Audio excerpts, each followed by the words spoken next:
1, 2, 3, let's go. Wednesday afternoon, hoping you will tune into our show. It's hosted by Cuz. Welcome back to the Alien Spaceship Talkshow podcast. And in case you're just joining us, you're listening to the Alien Spaceship Talkshow podcast with Emmy Hikins and It's Trevor me Gear. and my brother, It's real. Trevor. It's like, Soft family. so because I didn't bother to find out. I did not bother to find out. I watched it, enjoyed it. I knew the characters, and I was like, yeah, that would do me. So it just shows you, isn't it? Like you can go through life. It depends on your family. It depends on your parents, you know. You can be so protected that you're naive to what's going on in the real world. I remember when I lost my uncle, they just said to me, "Oh, he's gone away. He'll be back in a few years," you know. And I thought, why did he leave me? I just wanted to know. As you would think that. And they couldn't explain that. And I remember getting in a fight with another kid that told me that my uncle was actually dead and he hadn't gone away. And I said, "You're lying. Take that back now." I got in a physical fight with it. So, you know, I grew up now and I'm thinking parents should do better. They should. And would do you better. say, that's a good point, and would you say, in view of your experience as a youngster, you treated your own son differently at those stages of his life? Are you treating him differently, giving him more knowledge? I am treating him differently because he asked me a question and I'm a bit... Okay, so when he was 6, he would ask me about God. Who was God? Where is he? And stuff like that. And I'll just be, I'll try to break it down to bite-size. Bite-size is the information that I feed him. I just say to him, well, God is up there and he cares about you and he loves us. And that was all he needed to know. And I told him what God's name was. But then when he was 8, he started asking me more questions about girls and stuff like that. And I must say, I was a bit excited because I thought, all right, so he's going the straight route. He's going down the straight route. So, and Well, that's good. yeah, but then there were things like, laughing at somebody that was disabled.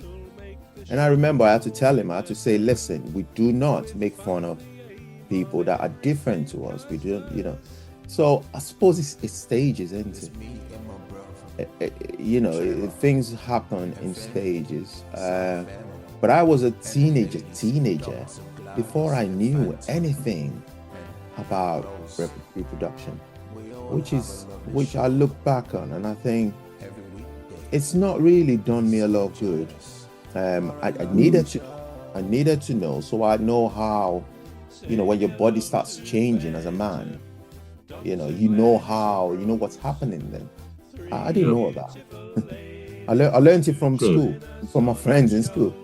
Yeah. And I expect a lot of people in the past, pre-computers and stuff like that, would say exactly the same. Well, let's see if you know any about these things. Now, the first another example I'm going to give you, a coincidence. We've looked at this one before very briefly. Somebody called Morgan Robertson in 1898 wrote a book called Futility, 1898. And this book was about a ship called the Titan, which sank in April of the year. This is his book. It sank after hitting an iceberg, and there was great loss of life because there were not enough lifeboats. So that, as I say, was 1898. 14 years later, Titanic sank Titanic in April.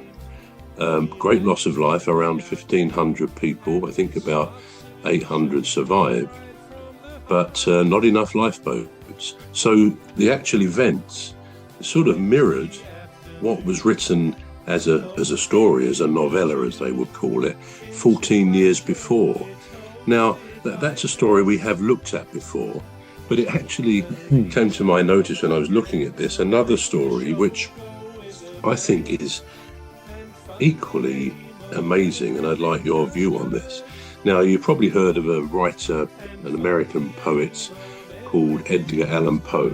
He's featured in, I think he featured in a Beatles song some years ago. But anyway, he was a writer, a literary critic, and so on.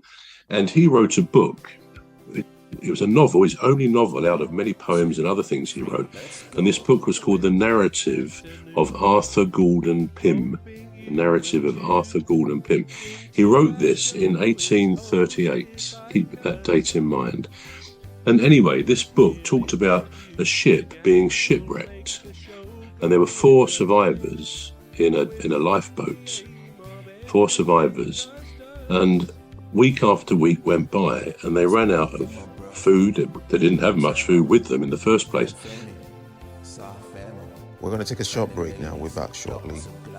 You've been listening to the Alien Spaceship Talk Show with Trevor Gear and Emmy Hikins. The Alien Spaceship Talk Show podcast is looking for sponsors.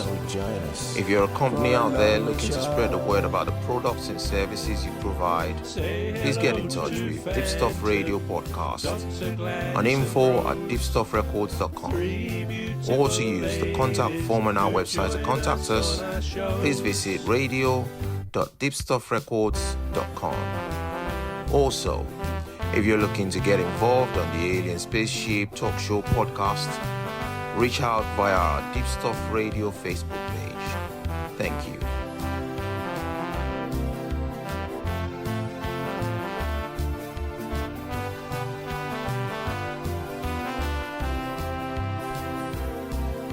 Say hello to old Mimi, Dr. Gladys and Rose, 3 beautiful ladies who join us on our shows. There's one other bro, sometimes joins us on the show. His contribution's thoughtful and smart.